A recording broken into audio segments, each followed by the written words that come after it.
नमस्कार मंडळी, कृषी दर्शन या कार्यक्रमात आपल्या सर्वांचं मनपूर्वक स्वागत। मंडळी, सध्याच्या धावपळीच्या जीवनात कधी कुठल्या संकटाला सामोरं जावं लागेल हे काय आपण सांगू शकत नाही। त्याचबरोबर शेती उद्योगामध्ये निरनिराळ्या संकटांना शेतकऱ्यांना सामोरं जावं लागतं आणि त्यामध्ये अनेक अपघात होतात आणि त्याच्यामुळे दुर्दैवाने त्यांचा मृत्यूही होतो। पण ह्यामुळे शेतकरीच्या संपूर्ण कुटुंब जे आहे ते आर्थिक आणि मानसिक अडचणीत सापडलं जातं। मग अशा परिस्थितीत त्यांना आर्थिक मदतीचा हात मिळावा, त्यांना आधार मिळावा या उद्देशाने शासनाने गोपीनाथ मुंडे शेतकरी अपघात विमा योजना ही सुरू केलेली आहे। मग या विमा योजनेचं स्वरूप काय, ह्याची नोंदणी कुठे करायची आणि यांची वैशिष्ट्ये काय आणि ह्याच्याकडून लाभ काय आपल्याला मिळू शकतो, या सर्व प्रश्नांची उत्तरे या कार्यक्रमात आज तुम्हाला मिळणार आहेत आणि त्याबद्दल महत्त्वपूर्ण मार्गदर्शन करण्यासाठी आपल्याकडे तज्ञ आलेले आहेत। कृषी आयुक्तालय पुणे येथे कृषी उपसंचालक म्हणून कार्यरत असलेले फिलिप डिसूजा सर।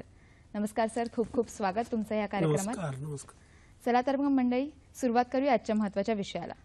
सर, सर्वप्रथम आम्हाला सांगा की गोपीनाथ मुंडे शेतकरी अपघात विमा योजना ही जी आहे ती कधीपासून सुरुवात झाली आणि शासनाचा ह्या पाठीमागचा उद्देश काय? गोपीनाथ मुंडे शेतकरी अपघात विमा योजना जी आहे ती सन 15-16 या वर्षापासून सुरू झालेली आहे। म्हणजे साधारण 1 डिसेंबर 2015 पासून ही योजना सुरू झालेली आहे।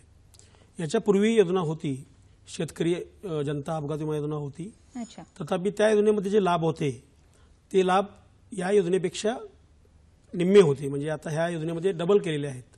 जे पूर्वी या योजनेमध्ये जे 1 लाख लाभ मिळत होता मृत्यूसाठी किंवा अपघातासाठी 50,000 मिळत होते, तर या योजनेमध्ये डबल करून ते जर एखाद्या शेतकऱ्याचा मृत्यू झाला अपघात होऊन तर त्याला 2 लाख आणि जर त्याला अपंगत्व आलं तर अपंगत्वाच्या याच्यानुसार 1 लाख किंवा 2 लाख। या बाबतीत आपण पुढे चर्चा करणारच आहोत। बरोबर, पण म्हणजे शासनाचा जो उद्देश आहे तो शेतकऱ्यांच्या भल्यासाठी किंवा त्यांच्या कुटुंबाला जो आधार मिळावा हाच उद्देश असू शकतो नक्की। याच्यामध्ये बेसिकली आपल्याला सांगायचं म्हणजे ज्यावेळेला हे अशा अपघात होतात शेतकऱ्यांचे शेतीमध्ये काम करत असताना त्याच्यामध्ये काही वेळेला वीज पडणे, नंतर विजेचा शॉक लागून काही वेळेला हे होणे किंवा पाण्यामध्ये बुडून मृत्यू येणे, विंचूदंश, सर्पदंश अशा अनेक प्रकारचे अपघात शेतकऱ्याला शेतामध्ये होतात। आणि अशा वेळेला जर अपघात झाले तर आणि शेतकऱ्याचा मृत्यू झाला किंवा अपंगत्व आलं तर शेतकऱ्यावरती फार मोठं म्हणजे संकट ओढवतं त्या शेतकऱ्याच्या फॅमिलीवरती। आणि मग त्या अशा ठिकाणी शेतकऱ्याला काही म्हणजे आर्थिक फार अडचण सामोरं जावं लागतं आणि हा विचार करून शासनानं ही योजना लागू केलेली आहे। नक्कीच, पण मग ह्या विमा योजनेअंतर्गत कोणकोणत्या शेतकऱ्यांना याचा लाभ मिळू शकतो? या योजनेमध्ये ज्या शेतकऱ्याच्या नावावरती 7/12 ज्या शेतकऱ्याचं नाव नोंदलेलं आहे, म्हणजे जो शेतकरी आहे आणि ज्या शेतकऱ्याचं वय साधारण 10 वर्ष ते 75 दरम्यान आहे, असे सर्व राज्यातील शेतकरी, म्हणजे या राज्यामध्ये साधारण 1,37,00,000 शेतकरी आहेत आणि हे सर्व शेतकरी ह्या योजनेमध्ये समाविष्ट आहेत। बरोबर, पण मग ह्या योजनेमध्ये शासन काय आपली जबाबदारी पार पडतं? या योजनेमध्ये शेतकऱ्याला कुठल्याही प्रकारचा विमा हप्ता भरावा लागत नाही। अरे वा। या योजनेमध्ये पूर्ण जी विम्याची रक्कम आहे ती शासन परस्पर विमा कंपनीकडे हे करतं आणि याच्यामध्ये शेतकऱ्यांनी समजा जर दुसरी कुठली योजना घेतली असेल तरी त्या योजनेचा आणि या योजनेचा तसं हे नाही, कारण त्याचा लाभ त्यांना म्हणजे जरी दुसरी योजना त्याकडे असेल तरी या योजनेचा लाभ त्याला 100% मिळणार आहे। आणि याच्यामध्ये काही कागदपत्र ठरवून दिलेली आहेत, तीच कागदपत्र शेतकऱ्यांना द्यायची आहेत। अच्छा, पण मग आपण जे आता चर्चा करतो आहोत की गोपीनाथ मुंडे शेतकरी अपघात विमा योजना, पण मग ह्यांची अशी वैशिष्ट्ये अशी काय आहेत की जेणेकरून शेतकऱ्यांनी जागरूक होऊन ही विमा योजना ह्याचे सगळं आहे ती नोंदणी करून त्यांनी काढावी, याबाबत काय सांगा? मी तुम्हाला मगाशी सांगितलं की याच्यामध्ये बेसिकली बाकीच्या योजनांमध्ये तुम्हाला प्रीमियम हा अगोदर त्या व्यक्तीने भरावा लागतो। बरोबर, इथं विमा हप्ता जो आहे तो शासन भरतं, म्हणजे शेतकऱ्याला कुठल्याही प्रकारचा विमा हप्ता भरायची आवश्यकता नाही। आणि मग अपघात झाल्यानंतर त्या शेतकऱ्यांना मग कृषी विभागाशी संपर्क ठेवून आपला प्रस्ताव द्यायचा आहे, विविध कागदपत्र त्याच्यामध्ये द्यायची आहेत आणि मग तो प्रस्ताव दिल्यानंतर त्याला लाभ मिळू शकेल। अच्छा, पण मग अपघातांपासून जे शेतकऱ्यांना संरक्षण गरजेचं आहे तर ह्या विमा योजनेमधून त्यांना संरक्षण कशा प्रकारे मिळू शकतं? आता आपल्याला कल्पना आहे की शेतकरी शेती करत असताना अनेक प्रकारचे अपघात होतात। बरोबर, याच्यामध्ये रस्ता अपघात आहे, रेल्वे अपघात आहे, नंतर विंचूदंश आहे किंवा सर्पदंश आहे। काही वेळेला आता आपल्याला माहिती आहे की इलेक्ट्रिक मोटर्स ज्यावेळेला ऑपरेट करताना काही शॉक लागतो, काही वेळेला पावसाळी वातावरणामध्ये वीज पडते किंवा काही वेळा जनावरांचा चावा देखील रेबीज वगैरे असा प्रकार होऊ शकतो।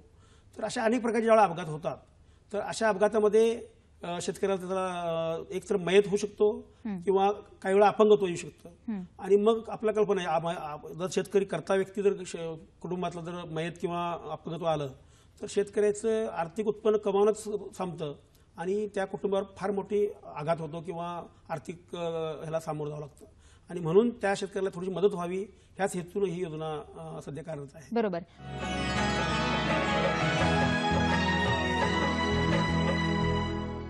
तुम्ही सर उल्लेख केलेला की कागदपत्र खूप आवश्यक आहेत की जर तुमचा अपघात झालाय किंवा अपंगत्व आलेलं आहे कुठल्याही शेतकऱ्याला किंवा वारसदाराला त्यांच्या कुटुंबियामध्ये, तर त्यासाठी कागदपत्र कुठली लागतात? आता याच्यामध्ये बेसिकली कागदपत्र ठरवून दिलेले आहेत कोणत्या अपघातासाठी कोणती करायची. बेसिक कागदपत्र जे आहेत याच्यामध्ये शेतकऱ्याचं नाव 7/12 असलं पाहिजे, म्हणजे तो शेतकरी असला पाहिजे. अच्छा, हे महत्त्वाचं. हे पहिला मुद्दा आहे. आणि दुसरी जी आहे ते वयाची अट, तो त्या शेतकऱ्याचं वय हे 10 ते 75 दरम्यान असायला पाहिजे. तर ह्या 2 बेसिक अटी आहेत. आणि मग त्या शेतकऱ्यासाठी जी काही महत्त्वाची मूळ कागदपत्र जी आहेत त्याच्यामध्ये ह्या 2 7/12, नंतर वयासाठी त्याचा वयात दाखला, नंतर त्याच्यामध्ये 6क 6ड म्हणजे गाव नंबर 6क जो आहे त्याच्यामध्ये शेतकऱ्याचा वारसदार कोण आहे हे निश्चित होतं त्याच्यामध्ये. आणि 6ड जो आहे त्याच्यामध्ये याच्यामध्ये फेरफार कधी झाला, शेतकऱ्याच्या नावावर जमीन केव्हा आली, कारण आपण ह्या योजनेमध्ये शेतकरी हा घटक लक्षात घेतलेला आहे. आणि मग तो शेतकरी असला पाहिजे. आणि मग त्याच्या नावावर जमीन कधी आली, तो शेतकरी कधी बनला हे विभागाला माहिती होणं आवश्यक आहे. आणि म्हणून हा 6ड घेतला जातो. आणि अजून एक महत्त्वाची गोष्ट जी आहे ती म्हणजे त्यांना 20 रुपयाच्या स्टॅम्प पेपरवरती कार्यकारी दंडाधिकाऱ्यासमोर एक अफिडेव्हिट द्यायला लागतं, प्रतिज्ञापत्र. तर ह्या गोष्टी ज्या आहेत ह्या बेसिकली मूळ कागदपत्र द्यायला पाहिजेत. आणि बाकीची कागदपत्र जी आहेत काही झेरॉक्स कॉपीज द्यावं लागतं. त्याच्यामध्ये त्याचं जन्मतारीख असेल किंवा समजा त्याचा मृत्यू झाला असेल तर मृत्यू प्रमाणपत्र लागेल आणि जन्मतारखेसाठी जन्मदाखला लागेल. आणि मग बाकीचे समजा इतर काही ऍक्सिडेंटच्या स्वरूपानुसार म्हणजे अपघाताच्या स्वरूपानुसार वेगवेगळे कागदपत्र म्हणजे त्याच्यामध्ये तुमचा FIR लागेल, प्रथम प्राथमिक अहवाल जो आहे, नंतर इन्क्वेस्ट पंचनामा असेल, नंतर स्थळ पंचनामा, बरोबर, नंतर त्याचा ऍक्सिडेंट झाला असेल तर ऍक्सिडेंटमध्ये त्याचं विहित म्हणतो ना व्हॅलिड लायसन्स म्हणतो आपण, की त्याची एक झेरॉक्स कॉपी द्यावी लागेल. कागदपत्र आपण कोणाला सादर करायची, कुठेही द्यावी लागतील, ह्याबद्दल काय सांगाल? माझी शेतकरी बांधवांना विनंती आहे की आपण कुठलाही अशा प्रकारचा अपघात झाला तर त्यांनी प्रथमतः कृषी विभागाचा जो कृषी पर्यवेक्षक आहे, कृषी सहाय्यक आणि कृषी पर्यवेक्षक, कृषी पर्यवेक्षकावरती शासनानं एक निश्चित जबाबदारी दिलेली आहे हा प्रस्ताव सादर करण्यासाठी. त्यामुळे शेतकऱ्यांना कृषी सहाय्यकामार्फत कृषी पर्यवेक्षकाशी संपर्क ठेवावा. आणि मग त्या कृषी पर्यवेक्षक संपर्क ठेवल्यानंतर मग त्यांची सगळी कागदपत्र केल्यानंतर पूर्ण झाल्यानंतर ती सर्व तो प्रस्ताव परिपूर्ण प्रस्ताव तालुका कृषी जाईल. बरोबर. आणि मग त्याची नोंद होईल. आणि मग तालुका कृषी अधिकाऱ्याकडे नोंद झाल्यानंतर तो परिपूर्ण प्रस्ताव जिल्हा अधीक्षक कृषी अधिकारी कार्यालयाकडे जाईल जिल्हा स्तरावरती.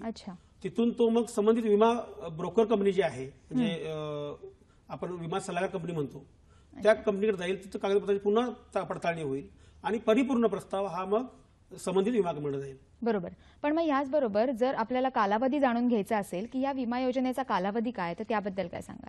आता याच्यामध्ये ही जी योजना आहे गोपीनाथ मुंडे शेतकरी अपघात विमा योजना जी आहे त्याचा कालावधी आहे तो 1 डिसेंबर 2015 ते 30 नोव्हेंबर 2016. अच्छा. परंतु याच्यामध्ये ह्या दरम्यान झालेले जे काही ऍक्सिडेंट असतील तर त्या ऍक्सिडेंटचे सगळे प्रस्ताव हे या विमा कंपनीकडे जातील. काही वेळेला असं होतं की विमा म्हणजे आता आपल्या लक्षात आलं असेल की योजना सुरू होऊन आता म्हणजे ह्या कालावधी विमा कालावधी पॉलिसी कालावधी जो आहे तो जवळजवळ 8-9 महिने झाले आता साधारण 3 महिने राहिलेले आहेत. तर नोव्हेंबर पर्यंतचे जे प्रस्ताव आहेत ते ऑटोमॅटिक येतीलच. पण काही वेळा उशिराचे प्रस्ताव आता आहेत म्हणजे विमा पॉलिसी संपण्याच्या पिरियडमध्ये काही वेळा ऍक्सिडेंट झाला तर शेतकऱ्याला एवढा पुरेसा वेळ मिळत नाही. म्हणून शासनानं त्याला 3 महिने अजून ग्रेस पिरियड दिलेला आहे. म्हणजे ही 30 नोव्हेंबरच्या पुढे फेब्रुवारी अखेरपर्यंत म्हणजे 3 महिने त्याला ऍडिशनल.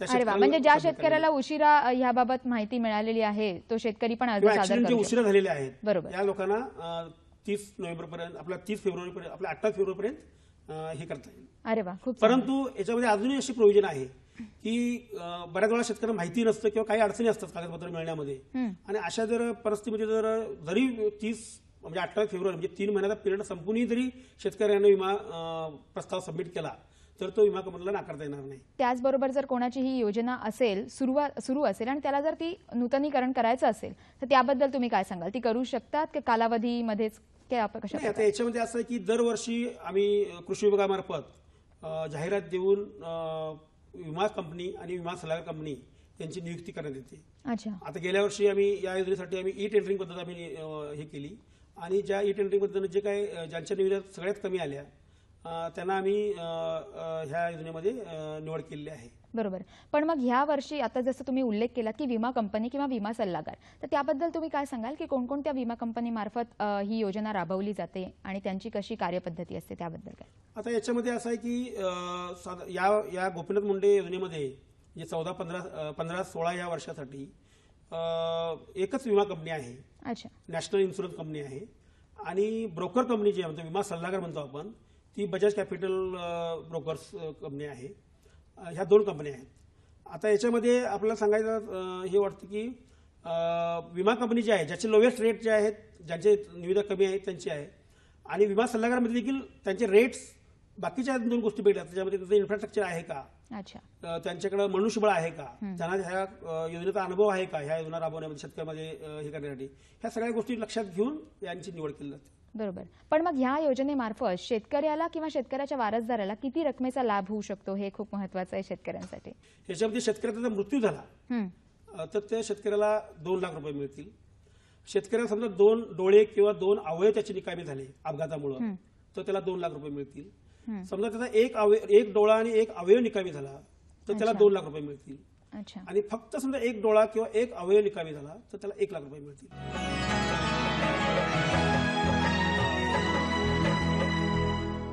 विमा प्रस्ताव जो आहे याच्या मंजुरीबाबत किंवा ह्याच्यामध्ये जर काही प्रश्न उद्भवले किंवा अडीअडचणी आल्या तर हे सोडवण्यासाठी काय व्यवस्था आहे? आता याच्यामध्ये परिपूर्ण प्रस्ताव जर असेल आणि जरी समजा विमा कंपनीनं म्हणजे त्याला शेतकऱ्याला देय असेल किंवा पात्र असेल शेतकरी, अच्छा, आणि अशा परिस्थितीत समजा तो अपात्र ठरवला तर अशा परिस्थितीत खऱ्या अर्थाने शेतकऱ्याचा एक प्रकारचं म्हणतो आपण अन्यायच आहे तो. नक्कीच. आणि अशा परिस्थितीत शेतकरी पहिल्यांदा जिल्हा स्तरावरती माननीय जिल्हाधिकारी यांच्या अध्यक्षतेखाली समिती आहे. त्याच्यामध्ये जिल्हाधिकारी, जिल्हा परिषदेचे मुख्य कार्यकारी अधिकारी, नंतर निवासी उपजिल्हाधिकारी, विमा कंपनीचे प्रतिनिधी, नंतर विमा सल्लागार कंपनीचे प्रतिनिधी आणि जिल्हाध्यक्ष कृषी अधिकारी त्या कमिटीचे सदस्य सचिव आहेत. अच्छा. तर अशी सब कमिटी आहे. अशा ह्या कमिटीमध्ये त्या प्रस्तावावर चर्चा होऊन त्याच्यावर निर्णय घेतला जातो आणि जो निर्णय जिल्हाधिकारी घेतील किंवा ही कमिटी घेईल तो त्या विमा कंपनीस बंधनकारक आहे. बरोबर. तथापि काही वेळेला विमा कंपनीचं जर मान्य केलं नाही किंवा ते जर ऍक्सेप्ट केलं नाही तर अशा परिस्थितीमध्ये किंवा शेतकरी जर समाधान झालं नाही निर्णयामध्ये तर शेतकरी ह्या बाबतीत ग्राहक मंचात देखील दाद मागता येऊ शकते. अरे वा, खूप चांगलं आहे. पण मग ह्या योजनेसंदर्भात जर शेतकऱ्यांना कुठे संपर्क साधायचा असेल तर त्याबाबत काय सांगाल? कुठे त्यांनी संपर्क साधावा? शेतकऱ्यांनी याच्यामध्ये त्यांच्या नजीकचे जे कृषी सहाय्यक आहेत आणि कृषी पर्यवेक्षक आहेत यांच्याकडून ही योजनेची माहिती करून घेता येईल. आणि तालुका कृषी अधिकारी तालुका स्तरावरती, जिल्हा स्तरावर जिल्हाध्यक्ष कृषी अधिकारी आहेत तर या कार्यालयाशी संपर्क केला तर त्यांना योजनेची सविस्तर माहिती मिळू शकेल आणि त्यांना त्यांचा प्रस्ताव मंजूर करून घेण्यात अडचण येणार नाही. माझी इतर शेतकरी बांधवांना देखील विनंती आहे की ज्या शेतकऱ्यांना, कारण बरेच शेतकरी अशिक्षित असतात किंवा अगदी रिमोट एरियामध्ये असतात, त्यांना या योजनेची अजूनही माहिती एखाद्या नसणार नाही, तर ज्यांना ज्यांना या योजनेची माहिती आहे त्या शेतकऱ्यांनी इतर शेतकऱ्यांना जर या योजनेची माहिती करून दिली तर मला वाटतं प्रस्ताव वेळेत होतील आणि जास्तीत शेतकऱ्यांना या योजनेचा लाभ मिळू शकेल. बरोबर. सर, जसं की आता तुम्ही सगळं आपल्याला मार्गदर्शन केले, माहिती सांगितली, तर मग गेल्या या 8-9 महिन्यापासून जेव्हापासून गोपीनाथ मुंडे शेतकरी अपघात विमा योजना सुरू झाली तेव्हापासून किती शेतकऱ्यांना याचा लाभ मिळालेला आहे त्याबद्दल काय सांगाल? या योजनेमध्ये जवळजवळ 1064 शेतकऱ्यांनी आतापर्यंतचे प्रस्ताव विमा कंपनीकडे प्राप्त झालेले आहेत. त्यापैकी जवळजवळ 300 प्रस्ताव आता मंजूर आहेत. अरे वा. आणि बाकीचे काही प्रस्ताव आता कागदपत्रांच्या पूर्तीसाठी कार्यालयामध्ये आहेत. नक्कीच. तर त्याची आता त्या दृष्टीनं आमच्या पाठपुरावा चालू आहे, कृषी विभागामार्फत पाठपुरावा चालू आहे आणि कागदपत्रांची पूर्तता झाल्यानंतर जास्तीत शेतकऱ्यांना त्याचा लाभ मिळेल. नक्कीच. जाता जाता थोडक्यात तुम्ही शेतकऱ्यांना काय ह्या योजनेबाबतीत संदेश देऊ शकता की त्यांनी काय काळजी घेतली पाहिजे? जाता जाता काय सांगा? ही अतिशय महत्वाकांक्षी योजना आहे शासनाची आणि याच्यामध्ये जो उद्देश शासनाचा आहे की एक गरीब शेतकऱ्याला किंवा त्याच्या कुटुंबाला, त्याच्या वारसदाराला एक त्याचा अडचणीच्या वेळी त्याला खऱ्या अर्थानं एक लाभ मिळावा किंवा एक सपोर्ट मिळावा म्हणून शासनाने ही योजना हे केली आहे. आणि म्हणून ह्या योजनेचा जे जे शेतकरी ह्याच्यामध्ये पीडित आहेत, म्हणजे अपघातग्रस्त शेतकरी असतील तर त्यांनी किंवा त्यांच्या वारसदारांनी अपघात होताच त्यांनी इमिजिएटली म्हणजे तुरंत लगेच त्यांनी त्याचं इंटिमेशन करायला पाहिजे विमा कंपनीला, कृषी विभागामार्फत, की जेणेकरून त्यांना विमा कंपनीलाही वेळ मिळेल की त्याची पडताळणी करायला. प्रेक्षक हो, शेतकऱ्यांना सुरक्षेचं कवच देण्यासाठी गोपीनाथ मुंडे शेतकरी अपघात विमा योजना ही शासनाने राबवली हे खरंच खूप चांगलं आहे. कारण का शेतकऱ्यांना सुरक्षाचे कवच मिळण्याबरोबरच त्यांच्या कुटुंबियांना जगण्याचं एक बळ मिळतं. आर्थिक आधार हा खूप महत्त्वाचा आहे आजच्या धावपळीच्या जगात. सर, तुम्ही इकडे येऊन आम्हाला महत्त्वपूर्ण गोपीनाथ मुंडे शेतकरी अपघात विमा योजना याबद्दल माहितीपूर्ण मार्गदर्शन केल्याबद्दल मी सह्याद्री वाहिनीतर्फे तुमचे आभार मानते.